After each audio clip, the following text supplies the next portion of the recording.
Listen, you're going to want to learn how to make this super easy raspberry coulis, aka raspberry sauce.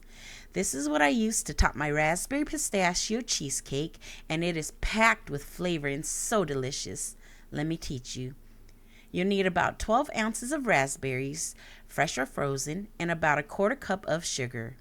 You can use more or less depending on your preference. Cook this on medium until the juices have rendered. Notice how I'm helping it along by smashing up the raspberries as I stir. Once your raspberries have rendered their juices like this, pour it into a mesh strainer. We're going to extract as much pulp as we can and hopefully leave most of the seeds behind. I do not enjoy the seeds, but if you do, feel free to leave it and skip this step altogether and make your life easier. You can use a spoon, or here I'm carefully using a spatula to press down as much of the pulp as I can.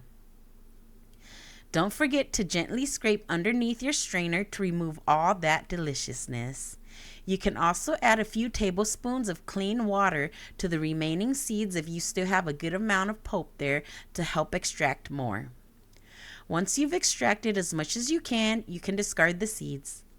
And you are left with a gorgeous red raspberry sauce that's ready to use as is.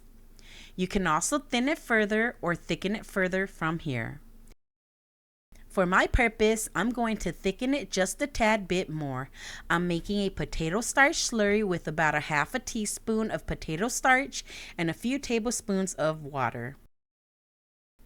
I'm pouring my raspberry sauce back into the same pan to cook again on medium heat until it comes up to a boil again. Then I'm adding my potato starch slurry. I'm just going to stir it a bit to combine, and this will cook fast. I'm taking it off the fire to allow the residual heat to finish thickening it up. This texture is perfect if you're looking to add it as a raspberry swirl in your cheesecake or as cake filling. Even mixed with some buttercream for your macarons, this would be delicious because it's nice and thick.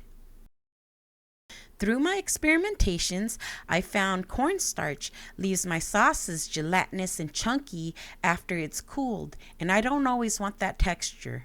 Whereas potato starch leaves my sauces more fluid and glossy looking even after it's cooled. So my pro tip is use potato starch as a thickener for your sauces instead of cornstarch, and you won't go back. Thank me later. This made about 2/3 of a cup.